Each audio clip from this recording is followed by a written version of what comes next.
Hello everyone, welcome to my channel. आज हम इस वीडियो में फॉर्मेशन ऑफ कॉम्प्लेक्सेस डिटेल में डिस्कस करेंगे कि किस प्रकार से कॉम्प्लेक्स का फॉर्मेशन होता है, जिसके अंतर्गत दो important constant, step wise formation constant and overall formation constant क्या होता है, इसका बेसिक कॉन्सेप्ट एंड इनके बीच क्या रिलेशन होता है, उसको डिटेल में डिस्कस करेंगे। So step wise formation constant क्या होता है, इसको हम पहले डिस्कस करते हैं। So step wise formation constant according to L Bjerrum 1941, the formation of a complex in solution proceeds by the stepwise addition of the ligand and to the metal ion, and thus the formation of the complex MLN may take place by the following n consecutive step of equilibrium and equilibrium constant. Okay, so basically step wise formation constant क्या होता है? जब किसी solution में जब complex का formation होता है तो वो जो होता है ये step wise addition of ligand के थ्रू होता है। बेसिकली बेसिक कॉन्सेप्ट आपको पता होगा कि जब कोई भी मेटल के साथ कोई लिगेंड जुड़ता है तो एक कॉम्प्लेक्स का फॉर्मेशन होता है। इस प्रकार से कॉम्प्लेक्स का फॉर्मेशन होता है।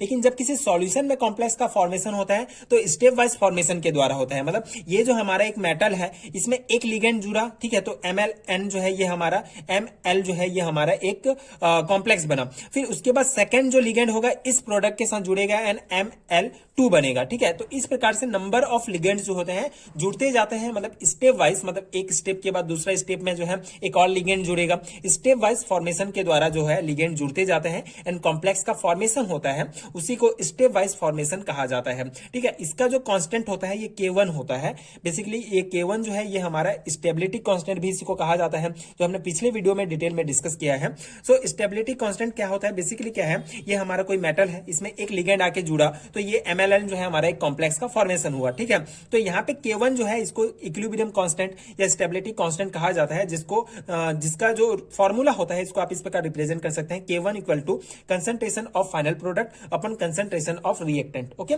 सो ये बेसिकली जो है ये इसी को ही कांस्टेंट कहा जाता है, इक्विलिब्रियम कांस्टेंट कहा जाता है। सो स्टेप वाइज फॉर्मेशन कांस्टेंट में K1 से डिनोट किया जाता है इक्विलिब्रियम कांस्टेंट को, एंड ओवरऑल जो फॉर्मेशन कांस्टेंट होता है उसमें जो है β1 से जो है रिप्रेजेंट किया जाता है, जो हम आगे डिस्कस करेंगे।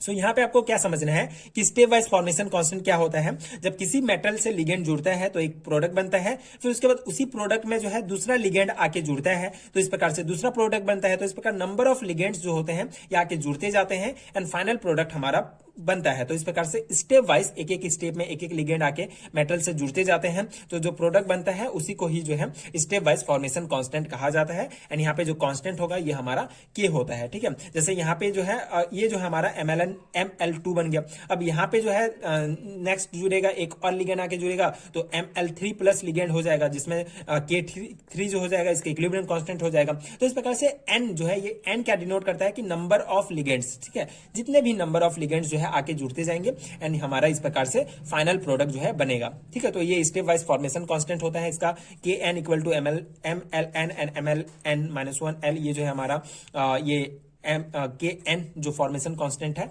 जो इक्विलिब्रियम कांस्टेंट है, उसका फॉर्मूला है। And the equilibrium constant K1 K2 Kn are called step wise formation constant. Okay, are step wise stability constant, and this constant are also expressed as log K1, log K2 and log Kn respectively। बहुत simple सा concept है step wise formation constant. बस आपको ये याद रखना है, step wise में याद रखना है कि इसमें जो है कई स्टेप्स में जो है फाइनल प्रोडक्ट बनता है। एंड हम डिस्कस करेंगे overall formation constant. So overall formation constant क्या होता है, वन स्टेप में जो है हमारा फाइनल प्रोडक्ट बन जाता है। The formation of complex MLN by also be express as below. तो MLN जो फाइनल प्रोडक्ट MLN ही बनेगा, लेकिन स्टेप वाइज में क्या होगा, एक एक स्टेप में जो है लिगेंड आके जुड़ेंगे। लेकिन यहाँ पे क्या होगा, जैसे ये मेटल है, यहाँ से एक लिगेंड आके जुड़ गया तो ये हमारा फाइनल प्रोडक्ट बन गया। ठीक है, उसके बाद अगर एक मेटल है तो उसमें अगर दो लिगेंड जुड़ना है तो दो लिगेंड ही एक साथ आएंगे एंड जुड़ जाएंगे एंड हमारा फाइनल प्रोडक्ट ML2 बन जाएगा। ठीक है, यहाँ पे इंपॉर्टेंट है कि ओवरऑल फॉर्मेशन कांस्टेंट में जो इक्विलिब्रियम कांस्टेंट या स्टेबिलिटी कांस्टेंट है इसको β1 से रिप्रेजेंट किया जाता है, जिसका फॉर्मूला भी वही होता है, β1 equal to concentration of a product upon concentration of जो हमारा रिएक्टेंस होता है। ठीक है, तो इस प्रकार से ओवरऑल फॉर्मेशन कांस्टेंट होता है, जिसमें यहाँ पे बेसिकली ये सिंपल सा है, किसी मेटल से एक लिगेंड आके जुड़ेगा एंड कॉम्प्लेक्स का फॉर्मेशन होगा। वहां पे क्या था कि जो प्रोडक्ट बनता था उसी में आके एक और लिगेंड जुड़ जाता था, लेकिन यहाँ ऐसा नहीं है। एक मेटल से अगर दो लिगेंड जुड़ना है तो दोनों लिगेंड जो है डायरेक्ट आके मेटल से जुड़ जाएंगे एंड कॉम्प्लेक्स का फॉर्मेशन करेंगे। तो यहाँ पे M प्लस NL। ठीक है, N मतलब नंबर ऑफ लिगेंड, जितने भी नंबर ऑफ लिगेंड्स, मतलब जितने भी 4 5 6 7 जितने भी होंगे यहाँ पे आके लिगेंड जुड़ जाएंगे एंड ये हमारा जो है कॉम्प्लेक्स का फॉर्मेशन हो जाएगा। तो ये बेसिक कॉन्सेप्ट था। And the equilibrium constant beta 1, beta 2 and beta n are called overall formation constant, are overall stability constant, and this constant are also expressed as log b1, log beta 1, log beta 2, log beta n respectively. Okay, so ये basic है, दोनों same है step wise and overall. बस एक difference है कि जो step wise होता है उसमें एक एक स्टेप में जो है लिगेंड जुड़ता जाता है, एंड ओवरऑल जो होता है एक स्टेप होता है, वन स्टेप में पूरा कंप्लीट होता है, जितने भी लिगेंड है वो आके जुड़ जाएंगे। तो इस प्रकार से ये overall and step wise formation constant है। स्टेप वाइज में K1 से डिनोट किया जाता है जो फॉर्मेशन कांस्टेंट होगा उसको, एंड ओवरऑल फॉर्मेशन कांस्टेंट में बीटा 1 से जो है कांस्टेंट को डिनोट किया जाता है। ठीक है, आई होप आपको समझ में आ गया होगा step wise and overall formation constant. अब दोनों के बीच रिलेशन क्या होता है उसको हम डिटेल में डिस्कस करेंगे कि दोनों के बीच क्या रिलेशन है, उसको समझाने के लिए एक इंपॉर्टेंट डेरिवेशन है। जनरली कभी कभी सेमेस्टर एग्जामिनेशन में पूछ लिया जाता है, मतलब ये तीनों इंडिविजुअल टॉपिक्स हैं। अगर 2 और 3 मार्क्स में पूछे जाएंगे तो what is step wise formation, what is overall formation, and what is relation between both. Okay, so ये पूछ लिया जाएगा, या फिर तीनों को एक साथ पूछा जाएगा तो लॉन्ग टाइप क्वेश्चन में पूछे जाएंगे, तो उस अकॉर्डिंग आपको अपने आंसर बनाने होंगे। सो रिलेशन क्या है, step wise and overall formation constant are related to one another.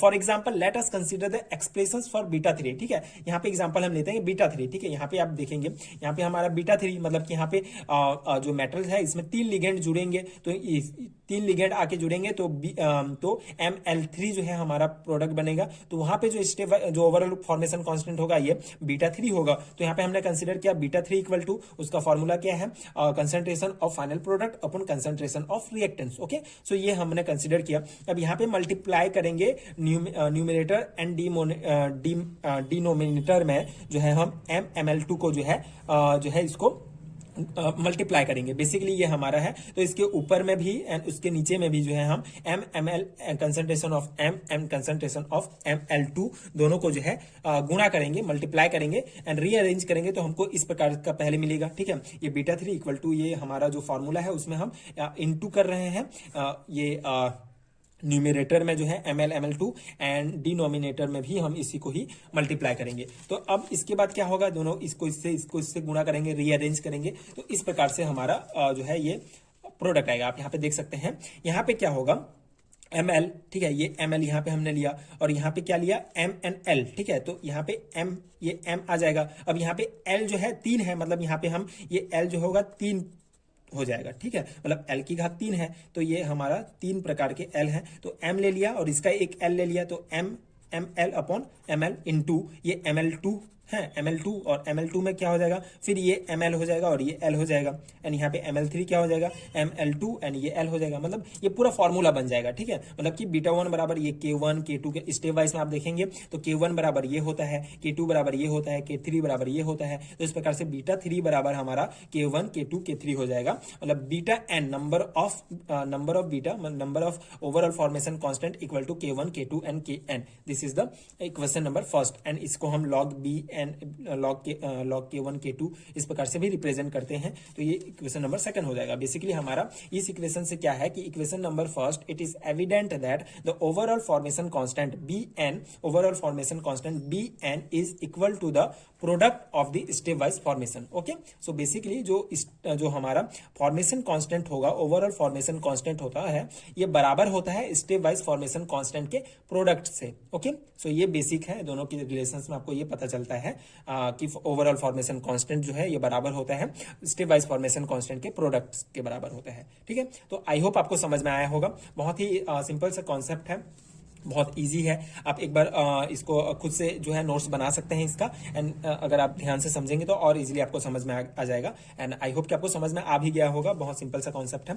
सो अगर आपको इसका पीडीएफ चाहिए तो आपको नीचे डिस्क्रिप्शन बॉक्स में पीडीएफ स्टोर का लिंक मिलेगा, वहां से आप चेकआउट कर सकते हैं। वहां आपको एमएससी सेमेस्टर एग्जामिनेशन से रिलेटेड सारे हैंड रिटन नोट्स मिलेंगे जो आपके सेमेस्टर एग्जामिनेशन के प्रिपरेशन के लिए बहुत हेल्पफुल होंगे। एंड अगर वीडियो हेल्पफुल रहा होगा तो आगे की वीडियोस देखने के लिए प्लीज चैनल के साथ जुड़े रहिए, प्लीज सपोर्ट कीजिए, like and subscribe to my channel, and thank you so much for watching.